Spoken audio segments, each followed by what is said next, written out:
Hello नमस्कार साथियों, आप सभी का स्वागत है इस सेशन में।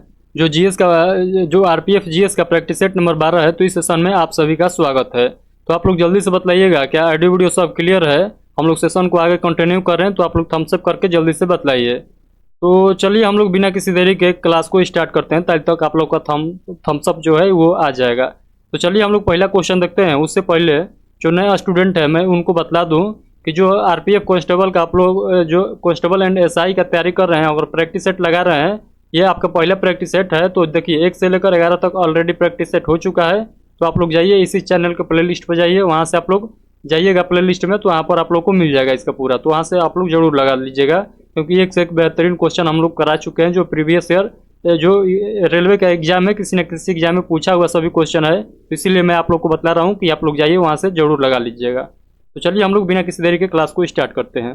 पहला क्वेश्चन पढ़िएगा। कर रहा है डच द्वारा 15वीं शताब्दी ईस्वी में असम में शास्त्रीय नृत्य शैली को प्रचलित किया गया था। तो आप लोग को बतलाना है किसके द्वारा शास्त्रीय जो नृत्य है इसको जो है प्रचलित किया गया था। तो आप लोग बतलाइएगा महापुरुष श्रीकांत शंकरदेव के द्वारा इसे प्रचलित किया गया था, यानी ऑप्शन नंबर डी हो जाएगा इस क्वेश्चन का राइट आंसर।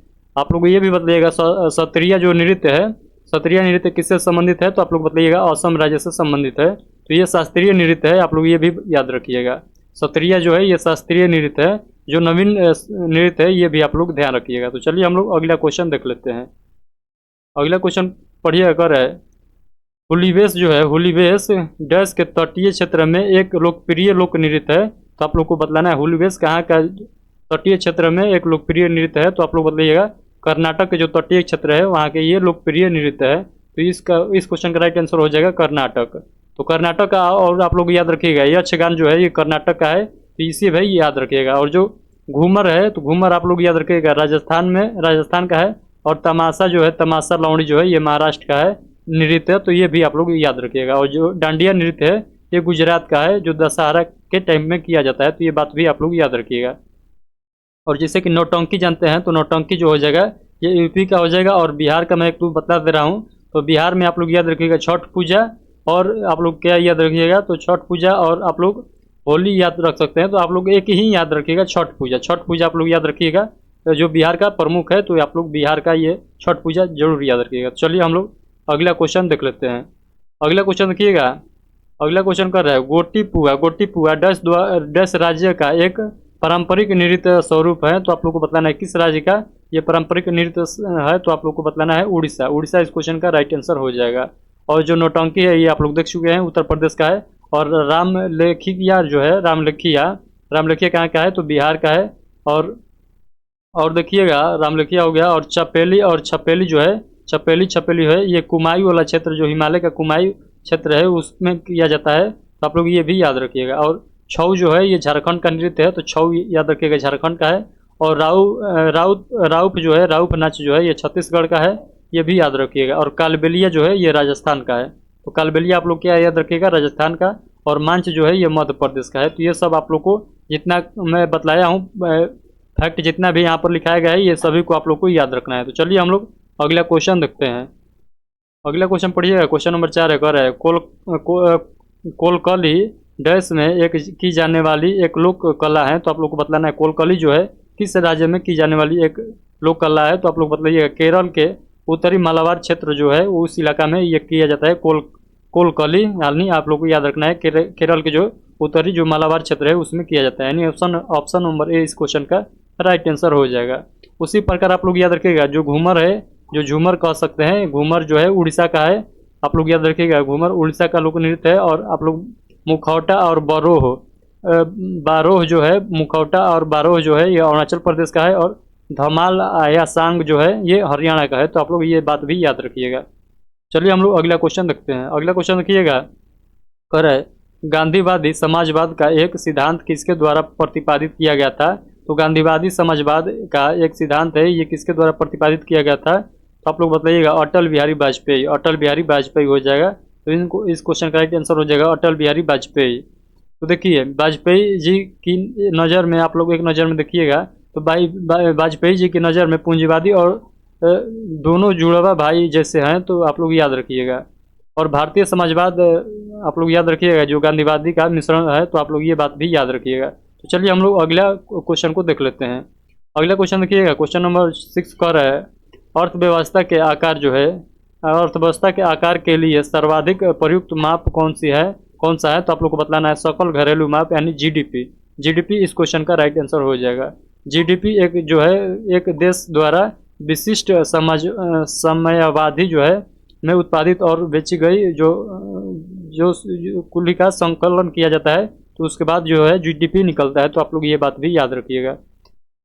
और जीडीपी का फुल फॉर्म पूछेगा तो आप लोग देख लीजिएगा, प्रीवियस क्वेश्चन में यहाँ पर दिखा है, सॉरी यहाँ पर देखिएगा कर है ग्रोस डोमेस्टिक प्रोडक्ट हो जाएगा जीडीपी का full form, gross domestic product. तो आप लोग याद रखिएगा जीडीपी का फुल फॉर्म।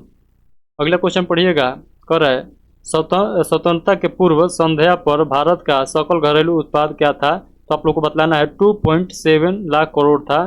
तो 1947 यानी जब स्वतंत्रता से पूर्व जब हमारा देश आज़ाद नहीं हुआ था, तो उस समय हमारा जो सकल घरेलू उत्पाद था तो कितना था? तो 2.7 लाख करोड़ था। तो ये बात आप लोग को याद रखना है।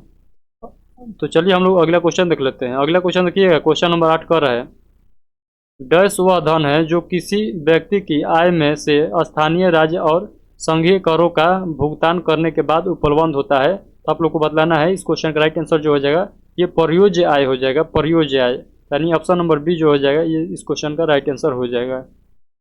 अगला क्वेश्चन देखिएगा, क्वेश्चन नंबर 9 कर रहा है भारतीय सांख्यिकी संस्थान की स्थापना किसने की और जिन्हें भारत में आधुनिक सांख्यिकी का जनक भी माना जाता है? तो वो कौन से व्यक्ति है? तो इस क्वेश्चन का राइट आंसर आप लोग बताइएगा प्रशांत चंद्र महालनोबिस हो जाएंगे। तो इस क्वेश्चन का राइट आंसर आप लोग याद रखिएगा महालनोबिस हो जाएंगे। तो चलिए हम लोग अगला क्वेश्चन देख लेते हैं। और एक बात और याद रखिएगा, इसमें जो सांख्यिकी लिखा गया था जो क्या था आप लोग इसका याद रखिएगा, जो सांख्यिकी संस्थाएं है इसका आप लोग को स्थापना पूछ देगा। तो 17 दिसंबर 1931 में इसका हुआ था। कहाँ पर इसका कहाँ स्थापना हुआ था? तो कोलकाता में हुआ था। ये बात भी आप लोग याद रखिएगा। चलिए हम लोग अगला क्वेश्चन नंबर 10 देखते हैं। कर रहा है निम्नलिखित में से कौन सा स्थल जो है बौद्ध के तीर्थ स्थलों में से नहीं है? तो आप लोग को बतलाना है ऑप्शन के अकॉर्डिंग वो कौन सा स्थान जो है ये बौद्ध धर्म से जो तीर्थ स्थल है बौद्ध धर्म के वो उससे संबंधित नहीं है। तो आप लोग इस क्वेश्चन का राइट आंसर बताइएगा ग्वालियर जो है बौद्ध धर्म से संबंधित नहीं है। तो आप लोग इस क्वेश्चन का राइट आंसर ग्वालियर बताइएगा यानी ऑप्शन नंबर सी हो जाएगा। जबकि बोध गया जो है बुद्ध को ज्ञान की प्राप्ति हुई थी और सारनाथ में प्रथम उपदेश दिए थे, पाली भाषा में दिए थे। और कुशीनगर में जो हुआ था आप लोग को बतलाना है मल्लू की राज्याभिषेक हुआ था। तो ये आप लोग को याद रखना है। और ये सारनाथ का प्रथम उपदेश है उसको क्या कहा जाता था? तो उस उपदेश को किस नाम से जाना जाता है? तो धर्म चक्र परिवर्तन के नाम से भी जाना जाता है। तो ये बात भी आप लोग याद रखिएगा। चलिए हम लोग अगला क्वेश्चन देख लेते हैं। अगला क्वेश्चन देखिएगा स्तूप क्यों बनाए गए थे? तो आप लोग को बतलाना है स्तूप जो है ये क्यों बनाए गए थे। तो इस क्वेश्चन का आप लोग राइट आंसर बताइएगा। आखिर जो स्तूप बनाया गया था ये क्यों बनाया गया था? ये हो जाएगा पवित्र स्मृति चिन्ह रखने के लिए। तो पवित्र स्मृति चिन्ह रखने के लिए यानी ऑप्शन नंबर ए जो हो जाएगा इस क्वेश्चन का राइट आंसर हो जाएगा। चलिए हम लोग अगला क्वेश्चन देख लेते हैं। क्वेश्चन नंबर 12 पढ़िएगा बौद्ध धर्म की नींव डैश महान सच्चाइयों एवं डैश अंगीय पथ पर आधारित है। तो आप लोग को बतलाना है इस क्वेश्चन का राइट आंसर। तो इस क्वेश्चन का right answer option number D बतलाइएगा यानी बौद्ध धर्म की नींव जो है 4 महान और 8 सच्चाइयों एवं बौद्ध धर्म की जो नींव है वो 4 महान सच्चाइयों एवं 8 अंगीय पथ पर आधारित है। तो ये आप लोग ऐसे आप लोग पढ़ सकते हैं यानी ऑप्शन नंबर डी इस क्वेश्चन का राइट आंसर हो जाएगा। चलिए हम लोग अगला क्वेश्चन देख लेते हैं। अगला क्वेश्चन देखिएगा उससे पहले मैं आप लोग को बतलाता हूँ इसका 2-4 फैक्ट आप लोग याद रखिएगा। देखिए 4 जो सत्य बात बतलाया गया है 4 सत्य बात कौन कौन सा है? तो देखिए पहला है दुख का कारण और दुख का निवारण कैसे किया जाएगा। दुख है, दुख का कारण, दुख का निवारण। और चौथा में आप लोग याद रखिएगा दुख निवारण के लिए अष्टांगिक मार्ग क्या है। तो ये 4 बात बतलाया गया है दुख से निवारण के लिए। और अगला है सम्यक दृष्टि, सम्यक संकल्प और सम्यक वाक्य, सम्यक कर्मांत और सम्यक आजीव और सम्यक व्यायाम और सम्यक स्मृति और सम्यक समाधि। तो ये आप लोग को बतलाया गया है बौद्ध धर्म से रिलेटेड। तो आप लोग ये बात याद रखिएगा। चलिए हम लोग अगला क्वेश्चन देख लेते हैं। अगला क्वेश्चन देखिएगा बौद्ध ग्रंथ का अध्ययन करने के लिए विजयवाड़ा कौन सा चीनी विद्वान रहा था?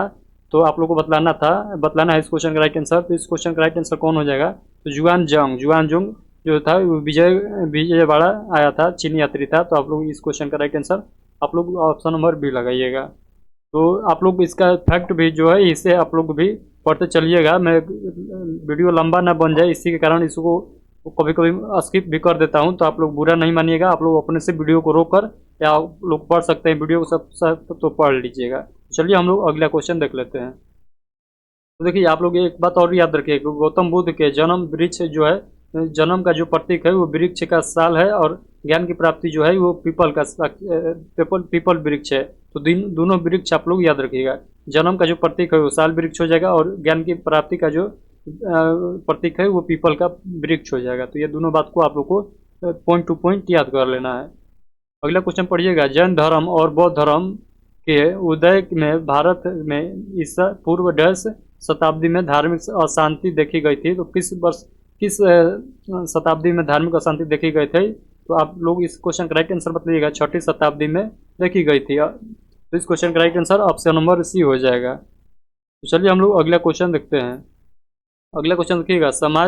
समाज के आर्थिक रूप से कमजोर वर्गों के विशेषकर अनुसूचित जाति और अनुसूचित जनजाति के शिक्षण एवं आर्थिक हितों का संवर्धन निम्न में से किसके अंतर्गत आता है? तो आप लोग बताइएगा। इसका राइट आंसर हो जाएगा डीपीएसपी के अंतर्गत आता है, यानी राज्य के नीति निर्देशक तत्व हो जाएगा इस क्वेश्चन का राइट आंसर। और उसमें भी आर्टिकल आप लोग याद रखिएगा, आर्टिकल 46 के तहत ये बतलाया गया है। तो ये दोनों बात को आप लोग याद रखिएगा। अगला क्वेश्चन है क्वेश्चन नंबर 16 पढ़िएगा। कर है भारतीय संविधान में कार्य की न्यायसंगत एवं मानवोचित दशाएं जो प्रस्तुति सहायता सुनिश्चित करने के उपलब्ध को डैश के रूप में शामिल किया गया है। तो आप लोग बताइएगा इस क्वेश्चन का राइट आंसर क्या हो जाएगा। तो इस क्वेश्चन का राइट आंसर आप लोग बताइए क्या हो जाएगा। तो इस क्वेश्चन का जो राइट आंसर हो जाएगा ऑप्शन नंबर बी, यानी डीपीएसपी यानी राज्य के नीति निर्देशक तत्व हो जाएगा, इसे शामिल किया गया है। तो आप लोग इस क्वेश्चन का राइट आंसर याद रखिएगा। तो चलिए हम लोग अगला क्वेश्चन देखते हैं। क्वेश्चन नंबर आप लोग 17 देखिएगा। कर है भारतीय संविधान के किस अनुच्छेद का उद्देश्य था कि भारत के संपूर्ण क्षेत्र में नागरिकों के लिए समान नागरिकता संहिता सुरक्षित करना? तो आप लोग को बतलाना है इस क्वेश्चन का राइट आंसर क्या हो जाएगा। तो आर्टिकल जो 14 में लिखा गया है यही बात को लिखा गया है, जो कह रहा है नागरिकों के लिए समान नागरिक संहिता के बारे में इसी में बतलाया गया है। तो आप लोग इस क्वेश्चन का right answer option number C लगाइएगा, यानी आर्टिकल 44 हो जाएगा। तो चलिए हम लोग अगला क्वेश्चन देख लेते हैं। तो देखिए जो आर्टिकल 48 है ये आप लोग याद रखिएगा, कृषि एवं पशुपालन से संबंधित है। तो ये आर्टिकल आप लोग याद रखिएगा। तो ये आर्टिकल जो है दुधारू पशुओं को वध करने से रोक भी लगाता है, यानी दुधारू जो पशु है उनको आप लोग मार नहीं सकते हैं। तो ये बात भी आर्टिकल आप लोग जो बतलाया गया है ये 48 नंबर के आर्टिकल में बतलाया गया है। तो चलिए हम लोग अगला क्वेश्चन देखते हैं। अगला क्वेश्चन है राज्य के नीति निर्देशक तत्वों का डैश अंतर्राष्ट्रीय शांति और सुरक्षा की अभिवृद्धि से संबंधित है। तो आप लोग बताइएगा ये जो इस क्वेश्चन का राइट आंसर जो हो जाएगा आप लोग ऑप्शन बताइएगा 51 हो जाएगा।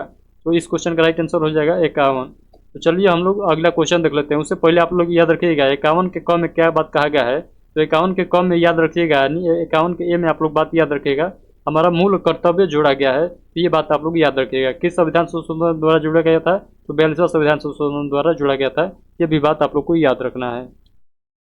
तो चलिए हम लोग अगला क्वेश्चन देख लेते हैं। तो आप लोग ये आर्टिकल के बारे में भी पढ़ लीजिएगा। ऐसे तो हम कंप्लीट आर्टिकल का पूरा वीडियो आप लोग के सामने लाने वाला हूँ कि जो 1 से लेकर 300 जितना भी आर्टिकल है 395 प्लस 470 क्लबपेट में आर्टिकल है। तो कुल आर्टिकल को सोचा हूँ कि एक क्लास में पूरा कंप्लीट करा दूँ। तो आप लोग बताइएगा कि क्या सही रहेगा कि नहीं, तो अपना राय जरूर बताइएगा।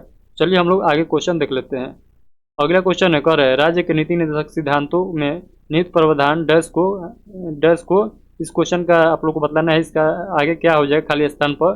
तो इस क्वेश्चन का राइट आंसर आप लोग को क्या करना है कि ABC करके यानी 19 का ए जो सही होगा आप लोग को वो आप लोग कहाँ बतलाइएगा, तो कमेंट बॉक्स में बतलाइएगा इसका आंसर, क्वेश्चन नंबर और उसके बाद ये ऑप्शन लगा दीजिएगा।